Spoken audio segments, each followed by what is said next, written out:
Geography में आज हम एक कदम और आगे बढ़ेंगे अमनदीप। हम वेस्ट मैनेजमेंट की सीरीज़ कंप्लीट कर रहे हैं और आज हमारा topic Amandeep Singh tour biomedical waste management in India. सीधे बैठे।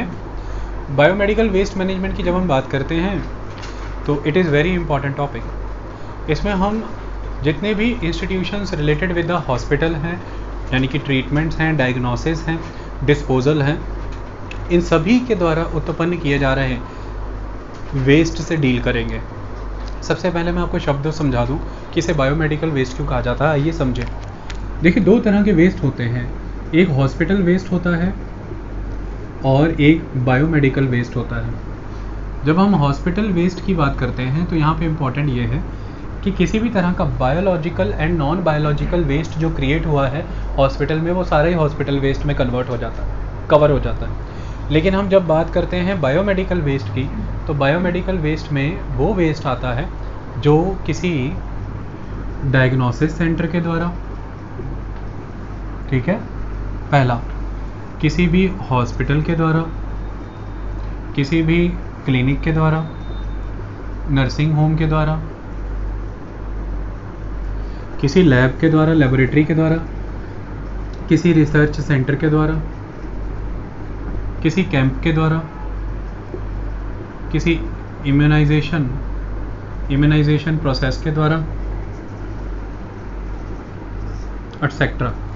किसी भी प्रोसेस में, किसी भी इंस्टीट्यूशन के द्वारा जो भी वेस्ट डेवलप हो रहा है जिसका पर्पज़ किसी बायोटिक यानी कि ह्यूमन, माइक्रो ऑर्गेनिजम्स और एनिमल, इनसे जुड़ी हुई कोई चीज़ को डायग्नोस करना है, इन पे कोई रिसर्च करना है या इनका कोई ट्रीटमेंट करना है, उस प्रक्रिया में XYZ कोई भी वेस्ट क्रिएट हो रहा है, because it is ultimately concerned with the biota, with the biological aspect, it is a biomedical waste. Because if you are having syringes, they are with the medical sector to treat the human, to treat the animal, so it is a kind of biomedical waste. If you are having blood packets, they are here to infuse blood or to transplant blood to the animal or to the human. That's why it is for the biota, it is a biomedical waste. So आपको nervousness ना हो कि बात तो plastic की करी sir ने, लेकिन नाम लिया बायोमेडिकल वेस्ट का। वो सिरिंज, वो स्कैल्पल, वो कैथेटर पाइप, वो सेलाइन बॉटल, वो ग्लव्स आपके लिए यूज़ हुए हैं, किसी एनिमल के लिए यूज़ हुए हैं, लेबोरेटरी में कोई पैथोजन, कोई micro organism, bacteria, virus, fungi, कुछ भी डिटेक्ट करने के लिए, डायग्नोस करने के लिए यूज़ हुए हैं। Everything is somewhere directly responsible, connected और रिस्पॉन्सिबल। तो ultimately it is somewhere connected with the biota, that's why it is a biomedical waste. Clear हो गई टर्म? कोई दिक्कत तो नहीं? अब जब हम इस अकॉर्डिंग चलते हैं बायोमेडिकल वेस्ट के अकॉर्डिंग, तो हमारी कंट्री में आज की डेट में क्या अवेलेबल है? 2016 में हमारी कंट्री में बायोमेडिकल वेस्ट मैनेजमेंट रूल्स आए। उसके पहले क्या था? 1986 में एनवायरनमेंट प्रोटेक्शन एक्ट था और उसके तहत भारत सरकार में ministry of environment, forest and climate change, अब हो गया है क्लाइमेट चेंज, पहले ministry of environment and forest के अंदर सेंट्रल पोल्यूशन कंट्रोल बोर्ड ने 1998 में रूल्स जारी किए, बायोमेडिकल वेस्ट मैनेजमेंट रूल्स। ठीक है, 1998 के रूल्स से ही समय समय पर 3 बार अमेंड किए गए। 2011 में एक ड्राफ्ट तो अवेलेबल हुआ, लेकिन नए रूल्स नहीं बन पाए, वो लटक गए। 2016 में सीधा 1998 के बाद नए रूल्स आए। 2016 मार्च में biomedical waste management rules 2016 launch हुए और उन बायोमेडिकल वेस्ट मैनेजमेंट रूल्स 2016 के तहत क्या प्रोविज़न है वो हम डिस्कस करेंगे, सारा टेक्निकली करेंगे। मैं सारे pros and cons, cause and effect समझा के चलूँगा। अगर रिसेंट अभी 2019 एसोचैम, एक association of chambers of commerce and industries of India, okay, तो एसोचैम के द्वारा एक डाटा जारी किया गया है जिसमें ये कहा गया है कि आज भारत में लगभग 1,60,000 मेडिकल इंस्टीट्यूशंस जो hospital, nursing home, clinics, everything, 1,60,000 medical institution से आज लगभग 550 ton annually biomedical waste generate हो रहा है, जो 2022 तक 775 टन तक चला जाएगा। ये एक इम्पॉर्टेंट आस्पेक्ट है। तो बहुत तेज़ी से बढ़ने वाला है। बढ़ने के कारण क्या है? 2016 बायोमेडिकल वेस्ट मैनेजमेंट रूल्स की वजह से बहुत ही स्ट्रिक्ट लॉज आए हैं अब, तो यानी कि बायोमेडिकल वेस्ट की प्रोसेसिंग अब पहले से ज़्यादा होगी। लॉज स्ट्रिक्ट हैं, रिजिड हैं, इसलिए रिपोर्टिंग भी ज़्यादा होगी जनरेटर के द्वारा। पहले वो एस्केप कर जाते थे, अब नहीं कर पाएंगे। अवेयरनेस ज़्यादा है, इसलिए भी डाटा ज़्यादा कलेक्ट होगा, नई सिस्टम्स आएंगे, डाटा की कलेक्शन मैकेनिज़्म इम्प्रूव होंगे, इस वजह से भी रिपोर्टिंग बढ़ने वाली है। फिर गवर्नमेंट इकोनॉमिक डेवलपमेंट के नाम पर बेटर लिविंग स्टैंडर्ड लोगों को देना चाहती है, और उस बेटर लिविंग स्टैंडर्ड के तौर पर लोगों को उनकी लाइफ एक्सपेक्टेंसी बढ़ाना, उनके न्यूट्रिशन को इंक्रीज़ करना, उनकी हेल्थ को मैनेज करना और डेथ रेट को रिड्यूस करना, ये भी सरकार की जिम्मेदारी होगी। इसकी वजह से भी मेडिकल फैसिलिटीज़ बढ़ने वाली हैं, तो नेचुरली फिर उनके द्वारा जनरेटेड वेस्ट बढ़ने वाला है। आने वाले समय में जितना कंटेमिनेशन हो रहा है वाटर का, एयर का, सॉइल का, और फूड चेन कंटेमिनेशन हो चुका है, इसकी वजह से बीमारियां बढ़ रही हैं। नॉन कम्युनिकेबल डिसीजेज आज बहुत तेज़ी से इंक्रीज़ हो रही हैं due to so many heavy metal contaminations और परसिस्टेंट ऑर्गेनिक पोल्यूटेंट्स। इसकी वजह से पेशेंट्स की तादाद बढ़ने वाली है। आज लाइफस्टाइल डिजीज़ेज जिसमें हाइपरटेंशन एंड डायबिटीज़ एक बहुत इंपॉर्टेंट बीमारी है, वो बहुत तेज़ी से बढ़ती चली जा रही है। इसकी वजह से भी ये तय है कि मेडिकल फैसिलिटीज़ और मेडिकल फैसिलिटी कंज्यूमर बढ़ने वाले हैं। इस वजह से भी वेस्ट जनरेशन बढ़ेगा। तेज़ी से सरकार के द्वारा लाए जा रहे नियम, चाहे वो सरकार के द्वारा दी जा रही पेंशन लाइफ कवर हो, या फिर हेल्थ कवर हो, या फिर प्राइवेटली कंपनियों के द्वारा हेल्थ कवर लिए जाने का प्रोसेस हो। जैसे जैसे हेल्थ कवर बढ़ रहा है तो लोगों के रूटीन रेगुलर चेकअप्स बढ़ रहे हैं, और चेकअप्स बढ़ने की वजह से वायल्स, ब्लड सैंपल्स और in house blood collection mechanism, आज आपके घरों से ब्लड कलेक्शन होता है। डिफरेंट पैथ हैं, रेलीगेयर्स हैं, रिलायंस, उसके बाद ये लाल पैथ लैब्स हैं।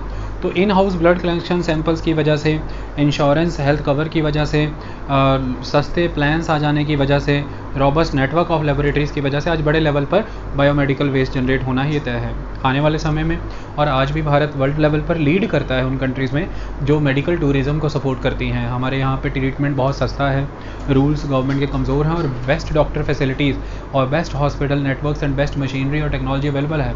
सो मेडिकल टूरिज़्म के नाम पे भारत बहुत माना हुआ है, केवल एलोपैथी में नहीं, होम्योपैथी में, यूनानी, सिद्ध, आयुर्वेदिक, योग, इन सारी चीज़ों में, जिन्हें हम आयुष कहते हैं, तो आयुष मंत्रालय के तहत भी दक्षिण भारत में लोग जाते हैं। शिरोधारों की प्रक्रिया बहुत ज़बरदस्त प्रक्रिया मानी जाती है, तो इन सारी चीज़ों के तहत लोग इंटरनेशनली भारत आते हैं ट्रीटमेंट कराने के लिए। तो मेडिकल टूरिज़्म बढ़ने वाला है, ये एक इंपॉर्टेंट आस्पेक्ट है।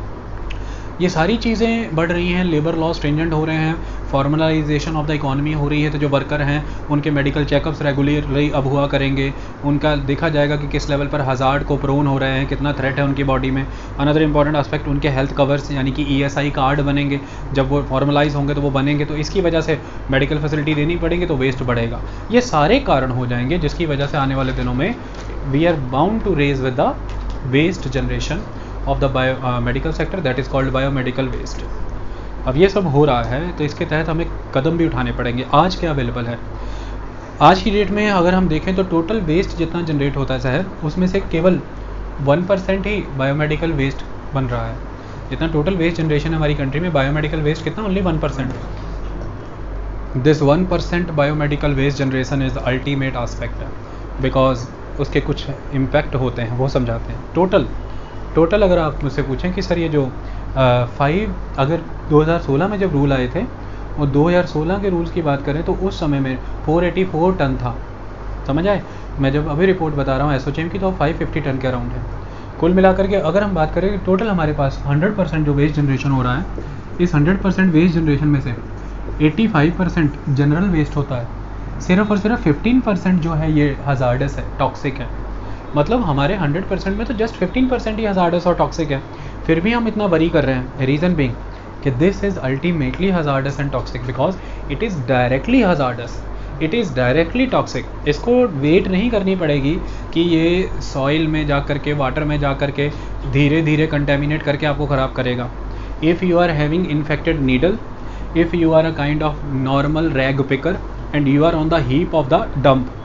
If you are scavenging some iron material and you are somewhere needle stricken, then there will be ultimate transfer of the HIV, there will be ultimate transfer of the hepatitis, there will be ultimate transfer of the tetanus. So the thing is कि ये immediately आपको threat करता है. अगर you are having HIV positive blood sample in the blood vial, you have discarded that blood vial, या तो वो पानी में घुल गई, या तो उसके क्रिस्टल्स बन गए, उसके पेपर पे, पत्तों पे, किसी चीज़ पे स्ट्रेन आ गए, पानी में एग्जिस्ट कर रहा बायोटा, या फिर बाहर से जो जानवर मुंह मार रहा है कूड़े में, उसने किसी फॉर्म में भी उसे खाया है, सीधे सीधे कंटेमिनेटेड है. That's it. तो ये डायरेक्टली ट्रांसफ़र करता है पैथोजेंस को, ये डायरेक्टली फंगी, वायरस, बैक्टीरियाज आपकी बॉडी में ट्रांसफ़र करता है. That's why this 15% is as hard as. Yes, you are creating a urine, your urine is somewhere contaminated, we need to treat it because there is a high level of urea, and we need to treat the nitrogen component, otherwise we will have sewerage, and that sewerage will ultimately contaminate the agricultural land or the lakes, because there will be more nutrition available to the algae, then there will be eutrophication, there will be coverage of the surface of the lake with the algae, there will be algal bloom. But what is with the hospital sanitary or non sanitary waste?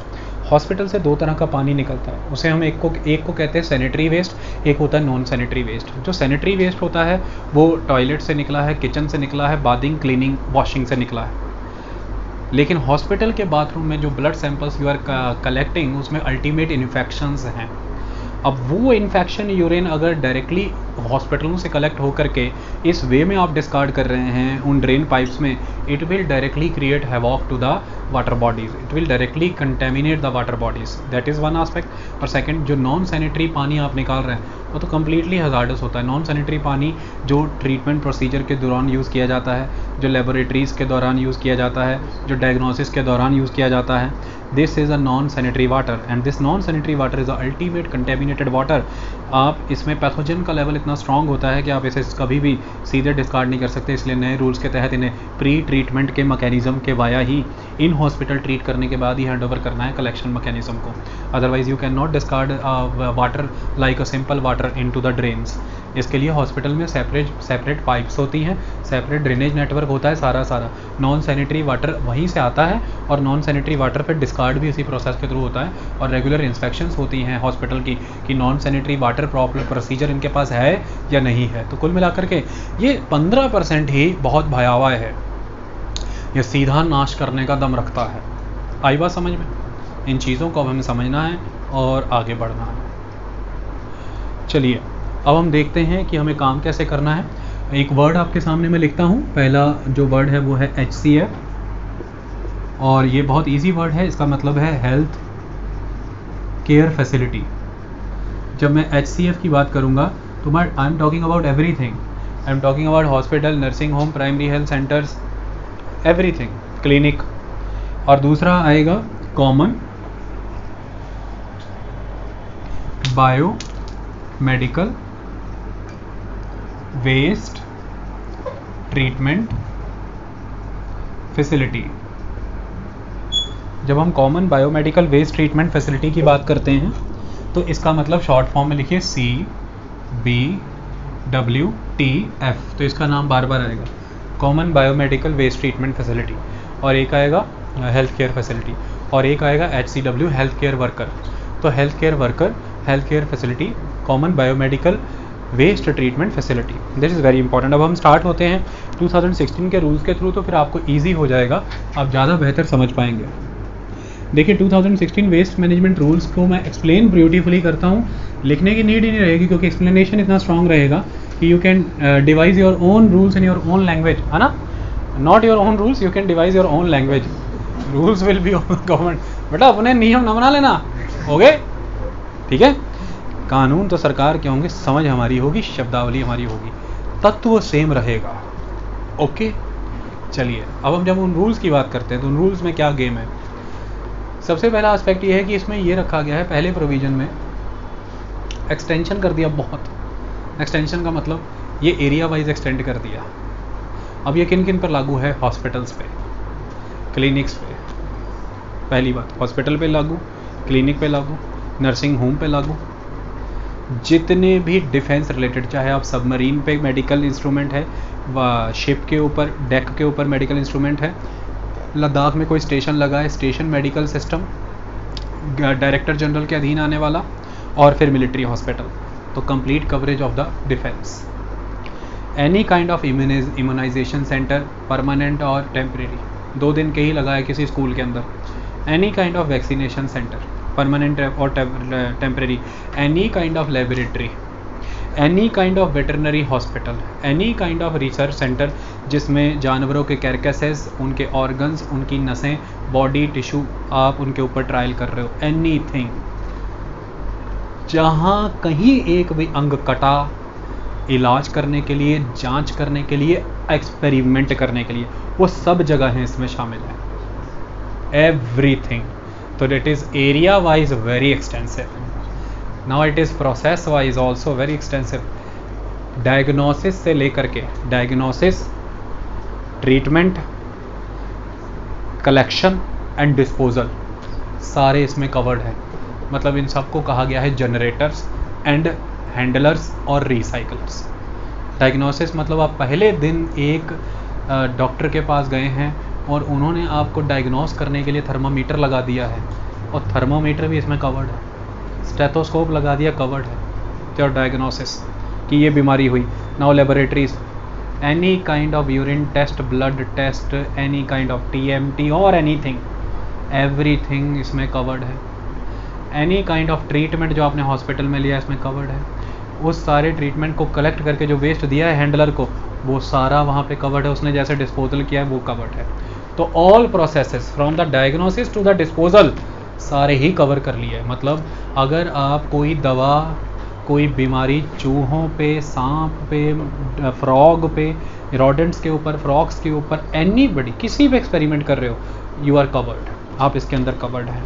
तो experiment से लेकर के diagnosis तक, diagnosis से treatment, treatment से disposal तक सारे process covered हैं। Okay, so all areas and all processes, it is very extensive, ये पहली बात।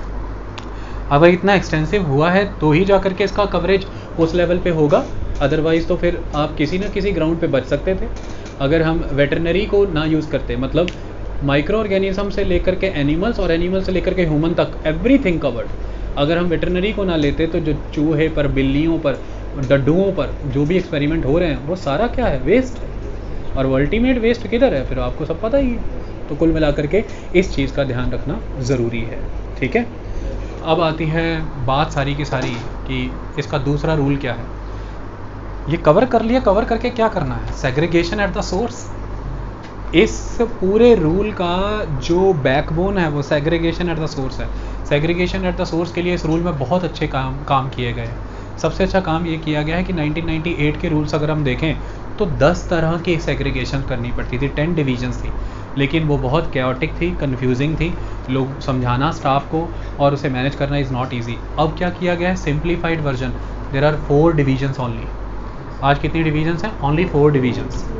और 4 डिवीजन के लिए ये रखा गया है कि कलर कोडेड स्कीम होगी प्रॉपर, और कलर कोडेड स्कीम के via he segregation at the source होगा। एवरी काइंड ऑफ जनरेटर को ये फॉलो करना है। और सेग्रीगेशन एट सोर्स में कलर कोडेड स्कीम भी बहुत सिंपल रखी गई है, बहुत सही। और इस स्कीम के अंदर कैसे कैसे कवर होता है मैं आपको ईजिली बढ़ा देता हूँ। सबसे पहले हम येलो ले लेते हैं, तो very first colour is a yellow. Yellow के अंदर क्या आएगा, सबसे पहले जितना भी एनाटॉमिकल वेस्ट है, सारा एनाटॉमिकल वेस्ट, बच्चा जन्मा है, बच्चे को उसकी माता के द्वारा मिल रही फीड की वो नाड़, प्लेसेंटा, कितने बच्चे पैदा हो रहे रोज, कितने प्लेसेंटा बन रहे हैं ना, काट देते हैं ना नाड़, वो सारे प्लेसेंटा। कितने लोग एबॉर्शन कराते तो फ्यूटस, कितने स्टिल बर्थ होते हैं फ्यूटस, वो सारे के सारे फ्यूटस। कितने आपके ऑर्गन्स फेलियर या ऑर्गन रिप्लेसमेंट, तो सारे ऑर्गन्स। कितने टिश्यूज़ डैमेज होते हैं, tissue culture, tissue treatment, tissue test, वो सारे टिश्यूज़ जितने के जितने थे आपके, और सारे के सारे कटे फटे उंगली, कान, नाक, ठोडी, मत्था, शरीर, टांगें, जांघें, घुटने, पैर, सारे एम्प्यूटेड बॉडी पार्ट्स। तो बॉडी पार्ट्स, टिश्यूज़, ऑर्गन्स, सब येलो पैकेट में। हॉस्पिटल में येलो डब्बा पड़े देख लो तो समझ जाना क्या है, ये सारा एनाटॉमिकल वेस्ट इसी में। ओके, इसके अलावा सॉइल्ड वेस्ट, कोई चादर, पट्टी, एनी काइंड ऑफ चादर, कोई भी पट्टी, कोई बैंडेजेस, कोई किसी तरह की बेडशीट, पिलो, एनीथिंग जो भी रक्त से, लहू से लबालब है, जिसमें लहू लगा हुआ है, वो सारा का सारा सॉइल्ड वेस्ट में आ जाएगा। या कोई भी ऐसी पट्टी, बैंडेज जिसमें आपकी बॉडी का कोई फ्लड लगा है, आपकी बॉडी में पस है, पीक है, कोई फ्लड रिलीज हो रहा है, वो सारा उसमें लगा हुआ है, वो सारा सॉइल्ड वेस्ट भी इसी में जाएगा। ओके। किसी भी तरह की मेडिसिन जो एक्सपायर्ड हैं, जो डिस्कार्डेड हैं, जिन्हें हम एक्सपायर्ड और डिस्कार्डेड मेडिसिन में कहते हैं, और कुछ साइटोटॉक्सिक मेडिसिन होती हैं, वो सारी की सारी हजार्डस मेडिसिन किस में जाएंगी? येलो में। Okay. Expired, discarded, cytotoxic medicine, anatomical, soil and expired, ये सारा कुछ इसमें जाता है। किस में जाता है?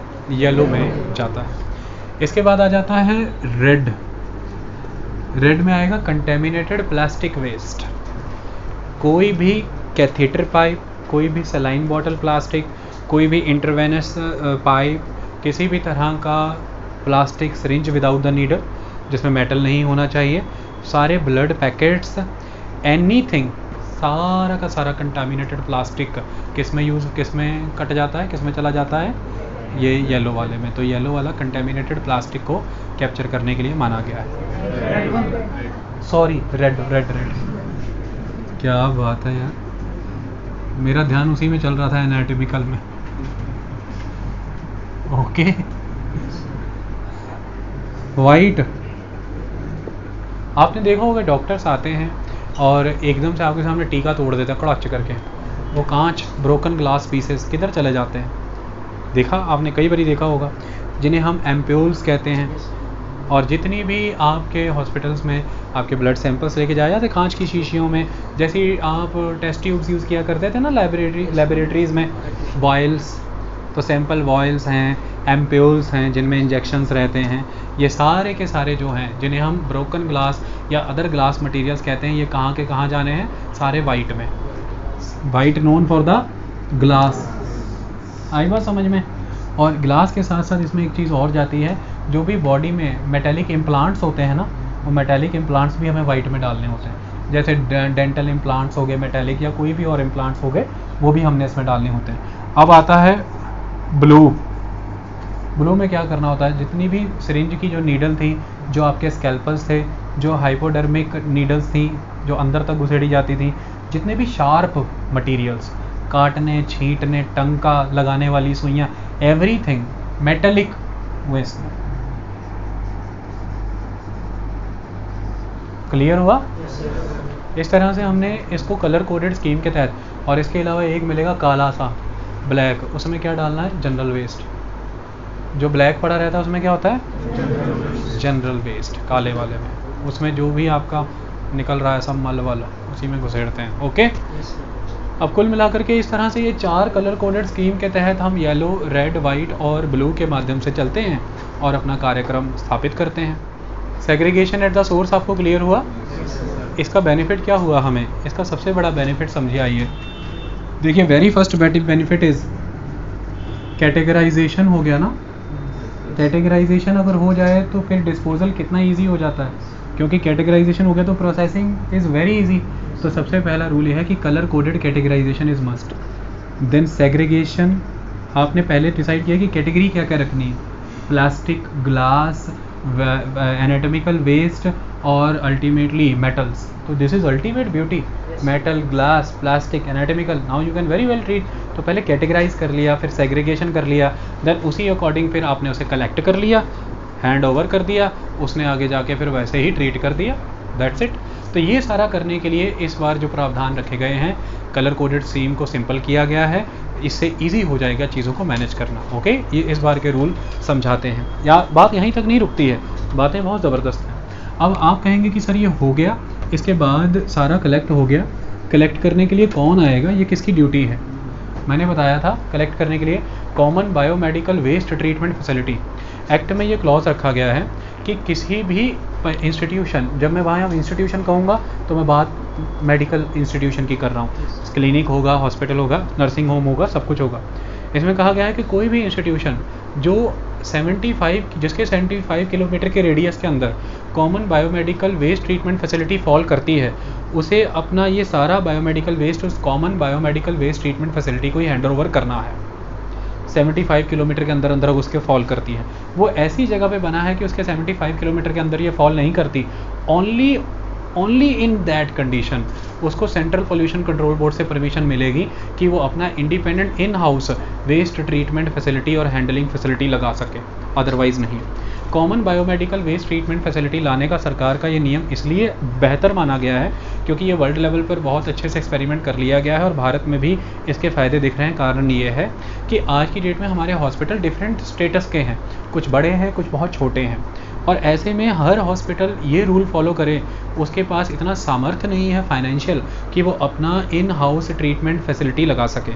ऐसे में हमें हॉस्पिटल्स को क्लब करके उनके common biomedical treatment facility waste treatment facility plant लगाने थे। एक तो ये बेनिफिट हो गया कि हम सभी को इसका बेनिफिट दे पाएंगे। अब मैंडेटरी क्यों किया गया है कि अगर आप 75 किलोमीटर की रेडियस में हैं तो आप अपना इंडिपेंडेंट नहीं लगा सकते, आपको उसी पे डिपेंड करना है। उसका रीज़न ये है कि common biomedical waste treatment facility पे डिपेंड होने की वजह से अगर ये सारे उसके ऊपर डिपेंड कर जाएंगे तो उसको ठीक ठाक फीस के फॉर्म में फ़ंड मिलता रहेगा, इससे उसकी इकोनॉमिक वायबिलिटी बनी रहेगी और वो चलता रहेगा।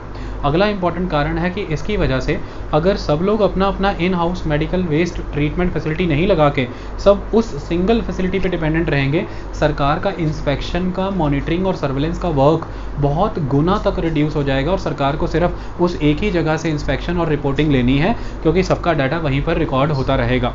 ये सरकार के एंड पर सर्वेलेंस है। अगला, in house medical waste treatment facility लगाने से आप कभी भी अपना स्टाफ डिवाइड नहीं कर पाएंगे उस लेवल पे due to financial problem and due to the subject specific expertise. ऐसे में स्टाफ की रिक्रूटमेंट, उनकी ट्रेनिंग और उनकी स्किल्स ये हैम्पर होती हैं। इसकी वजह से इतना डेलिकेट वेस्ट जिसको आप टॉक्सिसिटी और इन्फेक्टिविटी के लेवल पे इतना हाई काउंट करते हैं, ये कभी भी मैनेज नहीं होगा। लेकिन common biomedical waste treatment facility की एक्सपर्टीज़ है इस मामले में, उनका स्टाफ अपना रहता है, उनके अपने रिक्रूटमेंट्स होते हैं, उनकी एलिजिबिलिटीज़ अपनी है, उनकी एक्सपर्टीज़ अपनी रहती है। इस वजह से वो एक्सपर्टीज़ का बेनिफिट सबको मिल पाएगा। तो common biomedical waste treatment facilities लगाने की बात की गई है। इसमें डिफरेंट बेड कैटेगरीज रखी गई हैं। इसमें से जो 10 बेड से नीचे के छोटे मोटे आप जितने भी देखते हैं उनके लिए रूल रखा गया है कि 2016 के बायोमेडिकल वेस्ट मैनेजमेंट रूल्स के तहत उनको शेड्यूल 3 को फॉलो करते हुए जो स्टैंडर्ड डिस्पोजल मैकेनिज़्म है, स्टैंडर्ड डिस्पोजल SDM, उन्हें स्टैंडर्ड डिस्पोजल मैकेनिज्म फॉलो करके अपना वेस्ट सारा डिस्कार्ड करना है। जैसे गली मोहल्ले क्लिनिक में आप जाते हो छोटे छोटे, उनमें जाकर के आप देखेंगे वो आपको इंजेक्शन लगाते हैं, उनके पास एक मशीन सी ग्रे कलर की पड़ी रहती है, उसमें बटन लगा रहता है ब्लैक कलर का, वो उसे घुमा करके इंजेक्शन की सुई उसमें घुसेड़ के तड़क तड़क कर देते हैं। वो स्मॉल इंसिनरेशन मशीन्स हैं, इंसिनरेटर्स कहते हैं उनको। लेकिन उसके जलने से धुआं निकलता है थोड़ा सा, एक तो कुछ सेकंड के लिए, और दूसरा राख नीचे इकट्ठी होती है। कहीं तो ऐश मेटल कहीं तो गया है, वो उनको ऐश कलेक्ट करना, धुएं से उस एटमॉस्फेयर को बचाना, ये उनके लिए स्टैंडर्ड डिस्पोजल मैकेनिज़म्स में सारा मेंशन है कि उनको कैसे ये सब करना है। अपनी वाइल्स, अपनी सरिंजेस, अपनी सलाइन बॉटल्स, अपने कैथेटर्स, ये सारे उन्हें कैसे डील करने हैं। और मैं आपको बता दूं कि बहुत से प्रोसेस उनकी रीच से भी बाहर होते हैं,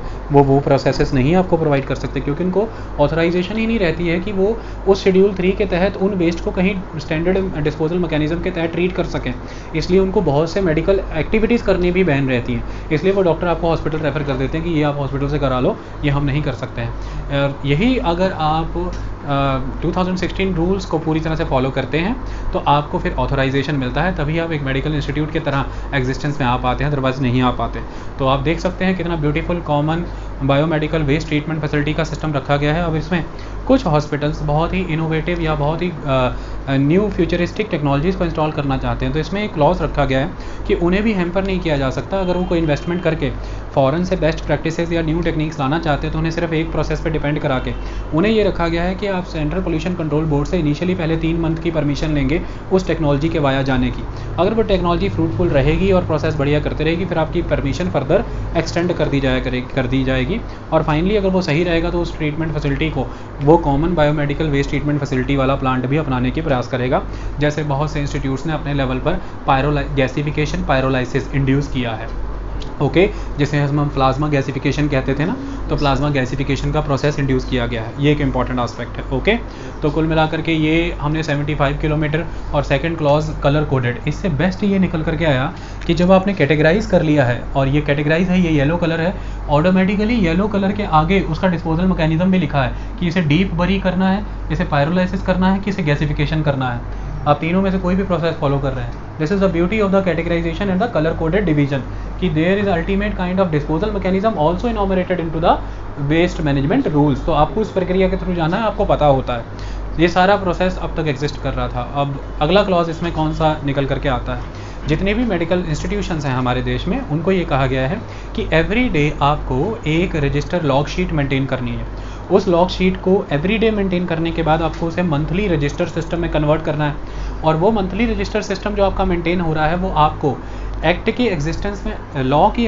रूल्स की एग्जिस्टेंस में आने के 2 साल के अंदर अंदर, 2 साल का आप समय ले लीजिए, फिर आपको हर साल वो रिपोर्ट एनुअली अपने पोर्टल पे अपलोड करनी है। हर साल वो रिपोर्ट आपको अपलोड करनी है। लेकिन बहुत सारे इंस्टीट्यूशंस ने असमर्थता जताई कि अभी डेली लॉग शीट्स मेंटेन नहीं हो पा रही हैं, मंथली रजिस्टर्स नहीं बन पा रहे हैं, हमें एक्सटेंशन दीजिए। तो फिर 2018 में अमेंडमेंट आ गई थी, और 2018 की अमेंडमेंट के तहत ये कहा गया है कि 1 साल का और समय देते हैं, मतलब 2019 तक का समय मिल गया इन लोगों को। फिर ये एनुअली ये रिपोर्ट अपडेट किया करेंगे। अब जब ये रिपोर्ट अपडेट हो जाएगी, it is a state of the art aspect, क्योंकि एक हॉस्पिटल कितना डेली लॉग मेंटेन कर रहा है, क्या मंथली रजिस्टर में एंट्री हो रही है, क्या एनुअली अपलोड कर रहा है। तो एनुअली अपलोड कर रहा है तो सीधे central pollution control board, state pollution control board and pollution control committees और डिस्ट्रिक्ट अथॉरिटी के अधीन वो 1 मिनट में उसे देख सकते हैं, पहली बात। सेकंड एस्पेक्ट, जब ये रिपोर्टिंग होनी शुरू हो जाएगी आपको पता लग जाएगा कि ऑल इन ऑल कंट्री में कितना प्रोड्यूस हो रहा है मेडिकल मटेरियल और कितना वेस्ट जनरेट हो रहा है। तो आपको कैसे डिस्पोजल मैकेनिज्म्स लाने हैं, कैसे कलेक्शन होना है, कैसा इसका हैंडलिंग, ट्रांसपोर्टेशन एंड ट्रीटमेंट होना है। अगला इंपॉर्टेंट एस्पेक्ट है, जब तक आपके पास प्रॉपर रिपोर्टिंग नहीं होती तब तक आप लायबिलिटीज़ तय नहीं करा सकते कि आप किसी हॉस्पिटल की या किसी इंस्टीट्यूशन की क्या लायबिलिटी बनती है। तब तक आप वेस्ट ट्रीटमेंट मैकेनिज्म कौन सा लाना चाहते हैं देश में, उस पर कितना खर्चा करना चाहते हैं, उसको क्या सब्जेक्ट स्पेसिफिक एक्सपर्टीज़ की ज़रूरत है, ये डिसाइड नहीं हो सकता जब तक आपको डिफरेंट कैटेगरीज़ के अंदर कितना वेस्ट जनरेट हो रहा है ये पता ही नहीं है। तभी आप रिसाइकलेबिलिटी पे भी विचार कर पाएंगे और तभी आप दे पाएंगे कि कितना डंप में जाना है, किसके लिए हमें इंसिनरेटर्स लगाने हैं या किसको पैरालाइसिस करना है। ये सारा बहुत इंपॉर्टेंट है उन कंपनीज़ को आंसरेबल बनाने के लिए, उन हॉस्पिटल्स को जो प्रॉपरली वेस्ट मैनेजमेंट अभी नहीं कर रही हैं। तो ये आपकी सर्वेलेंस को, मॉनिटरिंग को बढ़ाएगा, ये एक इंपॉर्टेंट एस्पेक्ट है। इसी के तहत एक क्लॉज रखा गया था कि जितने भी central government, central pollution control board है, उसने मैंडेट किया स्टेट पोल्यूशन कंट्रोल बोर्ड को कि स्टेट पोल्यूशन कंट्रोल बोर्ड एक डिस्ट्रिक्ट कमेटी बनाएगा अंडर द डिस्ट्रिक्ट मजिस्ट्रेट या डिस्ट्रिक्ट कलेक्टर, जो भी आप उसे कहते हो, deputy commissioner, district collector, district magistrate, उसके अधीन एक कमेटी बनेगी। उस कमेटी को ये आज़ादी होगी कि वो रेगुलरली उन लॉग शीट्स को, उन हॉस्पिटल्स को जांच कर सकता है, इंस्पेक्ट कर सकता है।